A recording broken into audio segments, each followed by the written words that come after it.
Ну и все, Мангазея, златокипящая. Действительно, русская культура там – это феномен. Перегонный куб. В археологических слоях, скорее всего, это вообще единичная находка. Живая замороженная культура. Смотрите, четко. На тебя шли. Ну и у нас совсем не было опыта прохождения во льдах. Барку такого размера нигде пока не обнаружили. Их пилили на куски и использовали для строительства. Наряду с зернью шахматы в 17 веке считались такой же азартной игрой.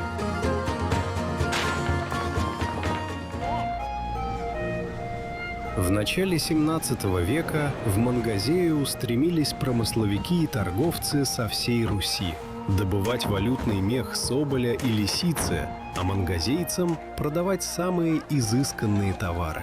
Опасная дорога через 3 северных моря и еще одно, Мангазейское, так в 17 веке называли Обскую и Тазовскую губы, окупала себя с лихвой. Конечно, для тех, кому удавалось доехать. Чтобы отпраздновать успех и заработать еще, они садились за шахматные доски. Проигрыш мог стоить целого состояния, иной раз всего сезонного дохода. Герои этой партии – ученые-археологи Валерий Чернецов и Георгий Визгалов – тоже неоднократно рисковали в экспедициях, добывая факты. Правда, в разных столетиях. Поэтому они никогда не встречались в жизни. Но их свела Мангазея.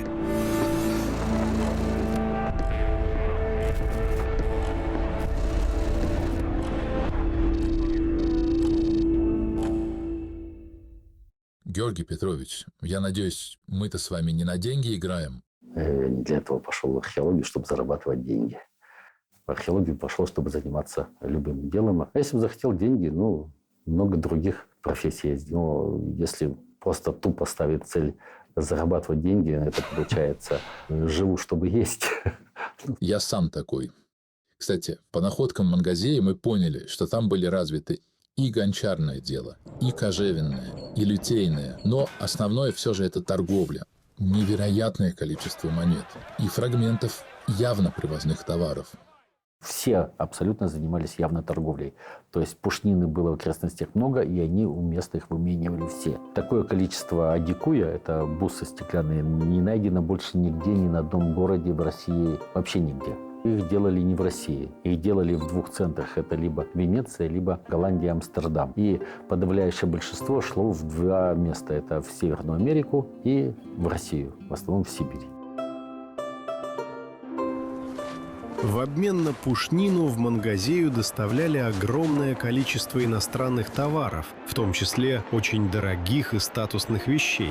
Китайские шелка и фарфор, драгоценные ткани из Средней Азии. Только вдумайтесь, в 1615 году объем импорта в маленький заполярный городок превысил объем всей русской внешней торговли.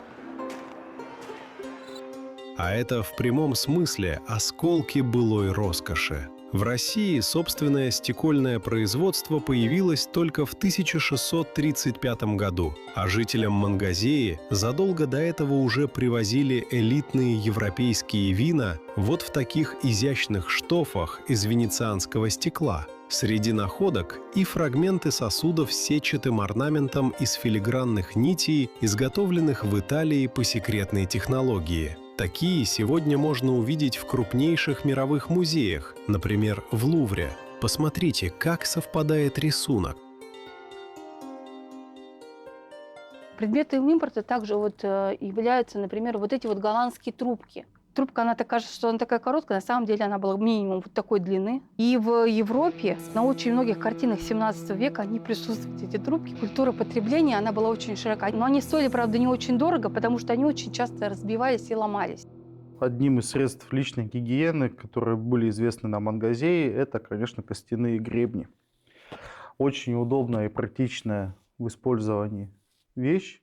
Вообще жителям Мангазеи были доступны различные средства ухода за собой, вплоть до румян, так как жили довольно богато, могли позволить себе украшать различными ювелирными украшениями, вплоть до серег, перстней из цветных металлов, из серебра, с добавлением эмалей. Внешний вид был на высоте.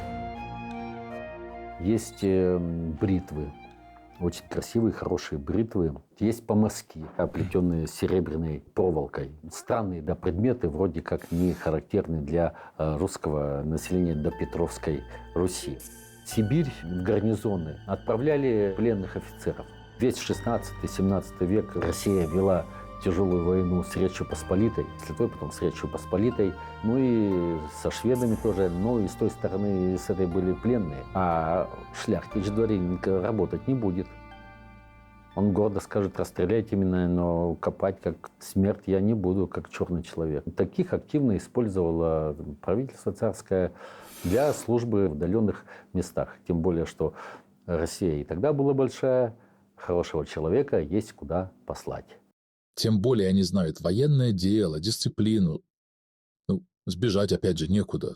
Да вполне возможно, что многие эти вещи принадлежат им. Уникальные условия сохранности археологических предметов на городище Мангазеи позволяют представить, как выглядели ее жители. Например, кафтан, который одет на мне, был реконструирован благодаря находке фрагмента кафтана. Представлено вот одной из полочек. Фрагмент шерстяного сукна. Это вообще единичные находки подобного рода. Ткани в это время ценились очень дорого, поэтому таких больших фрагментов найдено очень мало. Если вещь изнашивалась, то ее, как правило, перешивали во что-то менее крупное. Шерстяные, собственно, ткани завозились из Англии, Голландии. Своего сукна мы практически не производили, только в домашних условиях. Так называемая домоткань была изготавливаема. Те полосочки, которые вы видите, это остались от пришивных петлиц, которые еще называли разговорами. Застежки петлицы представляли из себя пуговку, которая либо пришивалась вот к такому небольшому тканному пояску, либо ткалась, как в данном случае, из одной основы вместе с этим пояском. Здесь использована шелковая пряжа, получался вот такой довольно красивый разговорчик. Одной из уникальных вещей, найденных при раскопках, была створка вот такой пряжки, украшенная эмалью. Для юга России такие створки известны в большом количестве. У нас на Мангазее, к сожалению, она в единичном экземпляре. Но, имея аналоги по России, мы смогли полностью восстановить, как выглядела пряжка и как был сделан замок. То же самое касается второго ремня, который находится на мне с таким очень характерным для того времени изображением накладок в виде львов. Львы, да, это уже что-то из русской металлопластики, такого позднего средневековья. Таких было в европейской части России довольно много. Видимо, служилых людей в мангазейский гарнизон в основном оттуда-то и присылали. Там были и стрельцы, и служилые казаки как с центральной России, с русского севера, так и даже с южных мест. Были из Волги, были из Дона, и даже есть один Бессараб. То есть даже с Бессарабии, с современной Молдавии, там был служилый человек. Даже оттуда приходили. И все-таки, каков уровень культуры, а? Это городская культура была. Возьмите даже обувь. Там обувь на высоком каблуке. Что значит высокий каблук? Вы по тундре в каблуках пройдете? Вряд ли. В скотный двор в каблуках пойдете? Это такая обувь только там, где можно ходить по мостовым. То есть были мостовые. Значит, люди одевались как в городе.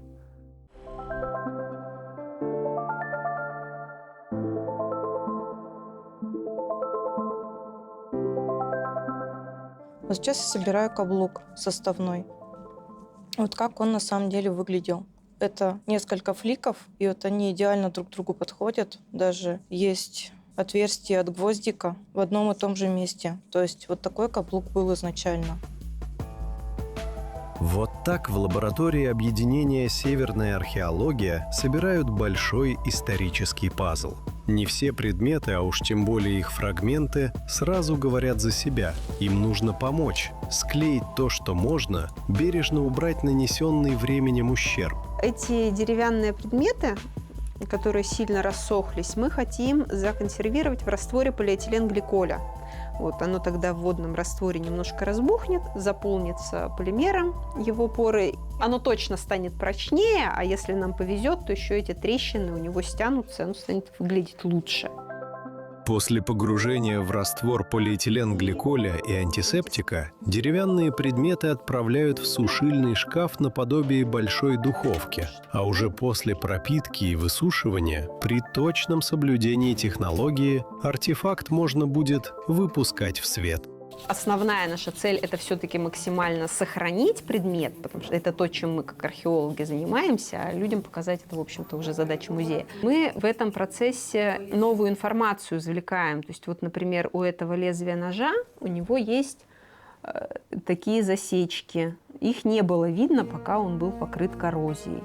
А эта находка оказалась вовсе не гиркой, как думали сначала. После очистки стала видна крошечная замочная скважина. На такие маленькие шаровидные замки в Мангазее запирали сундуки и шкатулки с деньгами или важными документами. Защита в таком случае должна быть железной. Железо проверяется просто магнитиком элементарно.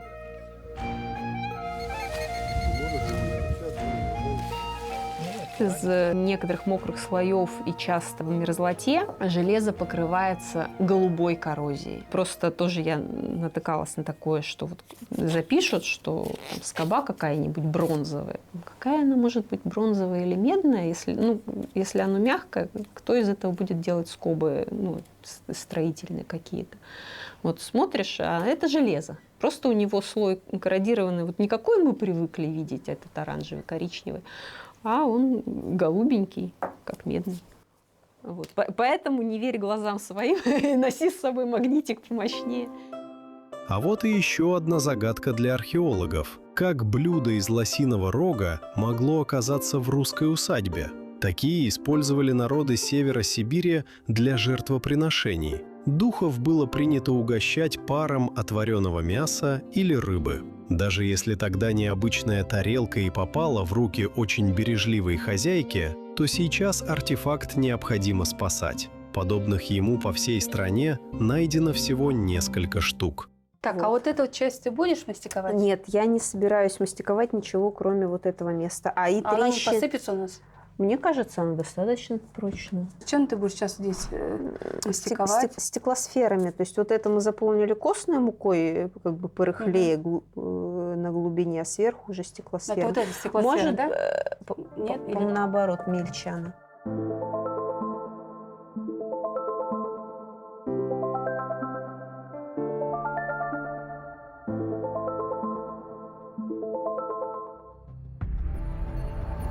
Все ли было так безмятежно в златокипящей государевой вотчине? Большие деньги – это не только жизнь в достатке. В таком месте всегда найдутся те, кто захочет получить наибольшее влияние. Поэтому единовременное назначение сразу двух воевод, Андрея Палицына и Григория Кокарева, в 1630 году стало фатальной ошибкой. Их вражда началась еще в дороге на Мангазею, а по прибытию на место они и вовсе разделили город на два воинствующих лагеря. За Палицыным встал промышленный люд, за Кокаревым – служилый. Этот период вошел в историю как Мангазейская смута. Оба воеводы друг друга ненавидели, просто аж кушать не могу. И, видать, настолько у них была взаимная ненависть, что это разразилось в единственный. В России больше нигде в России такого не было. Война двух воевод.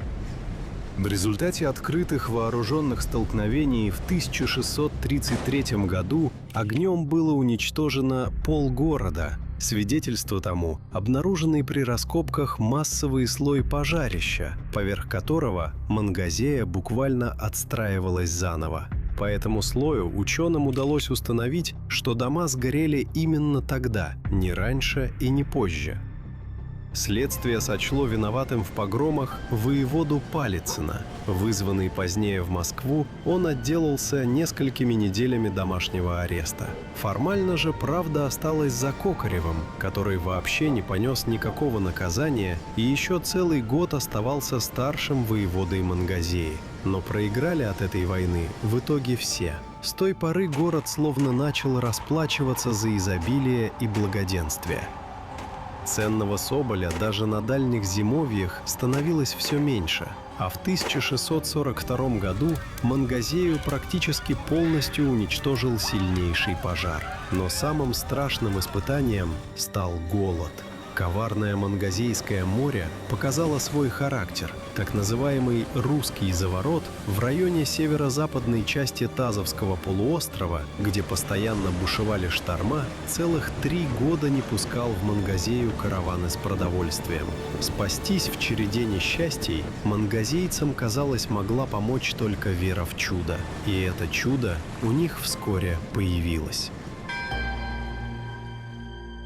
Он был сын небогатого купца ярославского. В семье он родился благочестивый.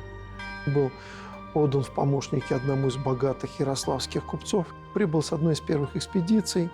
В Мангазее было несколько церквей. И вот он не пропускал никогда больших служб. И вот однажды, во время пасхального богослужения, он, как и обычно, в этот торжественный день молился. По окончании службы он возвращается. Оказывается, в это время была ограблена лавка. Его хозяин приволок к воеводе, и там начали они его допытывать, пытать. По преданию, которое до нас дошло, в сердцах купец взял связку ключей и ударил, и попал в висок. Чтобы скрыть свое преступление, они рядом с этой же с приказной избой в скоро сколоченный гроб положили его и сверху настилом деревянным. Не одно десятилетие прошло. В 1649 году во время теплого лета этот гроб был выдавлен наружу, он поднял мостки, и все видят гроб, вскрыли там тело. И у гроба начались исцеления. Слепой, значит, прозрел, там человек с больной рукой, там, вылечился. И вот эта ситуация стала отражаться в реальных исторических документах. Вот реальный исторический документ. Это переписка Тобольского архиепископа Корнилия. Он отправлял эти донесения в Москву, что вот мне из Мангазеи пишут, что у них там вроде как святой. Ну, там началось народное почитание Василия Мангазейского. И церковь надо было решить, утвердить это народное почитание, объявить Василия Мангазейского святым, либо запретить, либо принять какое-то компромиссное решение. Ну, церковь приняла компромиссное решение. Ни да, ни нет. И Василия Мангазейского канонизировали только в начале 20 века. А народное почитание продолжалось с середины 17 века и продолжается до сих пор. Наука верит только фактам, а они серьезно разнятся. Например, в этом документе 17 века сказано, что на Мангазее был не один святой мученик, а 2. Но до наших дней дошли сведения только о Василии. Также до сих пор доподлинно неизвестно, сколько ему было лет и где покоятся его мощи. В сургутском филиале Северной археологии задались целью собрать максимум информации о первом сибирском святом во всех возможных официальных источниках. Идею поддержал грантом губернатор Ямала. Часовню Василия Мангазейского поставили в Мангазее в XIX веке. Ее хорошо сфотографировал Иннокентий Шухов, но при осмотре городища мы обнаружили только ее развалины. Насколько я знаю, ее разобрали и перенесли для строительства жилого дома. Ну, то, что осталось, знаете, выглядело как символ упадка всего города. Но все-таки зачем на месте давно покинутого города понадобилось ставить часовню? И могли ли ее назвать в честь человека до его канонизации? Часовен Василия Мангазейского на реке Таз ни в одном источнике не упоминалось. Называлась только Тазовская Николаевская церковь, построенная в 1714 году, а к ней была приписана часовня во имя иконы Казанской Божией Матери. Ученые предположили, что именно ей в народе и присвоили имя Василия Убиенного. Подтверждение нашлось в документах из Тобольского архива. Часовня во имя иконы Казанской Богоматери была построена на месте зимовья, где в середине XVIII века жили русские люди, а рядом селились ненцы и селькупы, недавно принявшие православие. Ведь мы знаем, что многих святых тоже не сразу канонизировали, но люди к ним обращались и получали помощь. Многим стал он и являться, и помогать людям, которые идут в путь далекий, охотники, которые отправились за пушниной, обращались женщины со своими семейными проблемами. Господь сам усматривает то сердце, которое ему близко, то, которое чисто. И не всегда суд человеческий совпадает с судом Божьим. Поэтому часовня, вероятнее всего, была названа, может быть, и Казанской. Вот. Но мощи почивали там Василия Мангазейского. Нельзя было, например, ему читать каноны. Народ служил панихиды, литии, да и просто простой молился. Мангазея, она прекратила существование. Люди ушли, а место это осталось почитаемым. Мангазея жила за счет сбора пушнины. Вот это сырье поблизости закончилось. Некоторые говорят, как так в 17 веке можно было выбить? Выбили. Соболя выбили. И помыслы перешли уже в Восточно-Сибирскую тайгу, которая была намного богаче. Бассейн Енисея, Енисейская тайга, она намного богаче. Помыслы пошли дальше на Лену, за Леной аж на Камчатку. В документах приводится такая статистика. Если в 1582 году в окрестностях выбивалось 20 тысяч соболей, то к 1605 году их количество увеличилось втрое, до 62,5 тысяч. А в начале 1640-х годов добыча ценного зверя перевалила за 500 000 штук. Появилась альтернатива. У устья Турухана, где стояла ясачное Туруханское зимовье, которое во всех отношениях лучше. Построил речное судно и по Енисею сплавил до Туруханска. Там разгрузился. Туруханское зимовье было основано в 1607 году в 500 километрах восточнее Мангазеи, на реке Турухан, неподалеку от ее впадания в Енисей. Туда за пушным налогом каждую осень приезжали ясачные сборщики. После череды мангазейских бедствий еще в 1650-е годы местные воеводы стали писать прошения, чтобы уехать из погибающей Мангазеи на Турухан. К 1672 году туда официально переводится воинский гарнизон и переезжают около 450 последних жителей. Остальные покинули город еще раньше. Так появилась новая Мангазея. Уже в конце июня в Новой Мангазее, в устье Турухана, луга все обнажаются, и успевают вырасти злаковые. Злаковые – великолепная кормежка для скота. Если мы сравниваем костные остатки, которые, то есть чем питались жители Мангазеи и жители Новой Мангазеи, то очень большая разница. В питании жителей Новой Мангазеи оленей почти нет. В основном в пищу шла говядина, потому что там удобно выращивать и хватало кормов намного. Конечно, это гораздо лучше. И кроме того, там лучше обеспеченность лесом, и можно было обеспечить хлебом. В Мангазее голод, хлеб не доходил, то уже с 1628 году, когда был построен Красноярский острог, то есть от Енисейска до Красноярска, под Енисейском уже можно было выращивать хлеб, и хлеб этот спокойно везут до Новой Мангазеи. Вот это основные экономические причины. И альтернативной экономики попросту не было. Никакой. Ведь сохранились же Абдорск или тот же Березов. Они уже продолжали развиваться за счет рыбы. В XIX веке Абдорский рынок и вовсе стал самым привлекательным. Потому купечество там прочно и обосновалось. Интересная на с вами встреча получилась, Георгий Петрович. Вы, конечно, рассказали больше, чем я смог передать в своем сухом отчете. Во многом ваши предположения, ваши выводы подтвердились, но сейчас, конечно, мы имеем гораздо больше информации об охоте, о животноводстве, о хозяйстве, о занятиях населения. Вот за это я вам сказал бы спасибо, да и вообще все всегда восхищаются вашей работой. Кстати, поэтому мы посчитали нужным издать ваши дневники и вашу статью переиздать в отдельном журнале, который называется «Северные древности», для того, чтобы это было известно широкому читателю. Спасибо, что позволили вернуться в Мангазею и увидеть ее такой, какой я лично ее не знал. И спасибо за партию.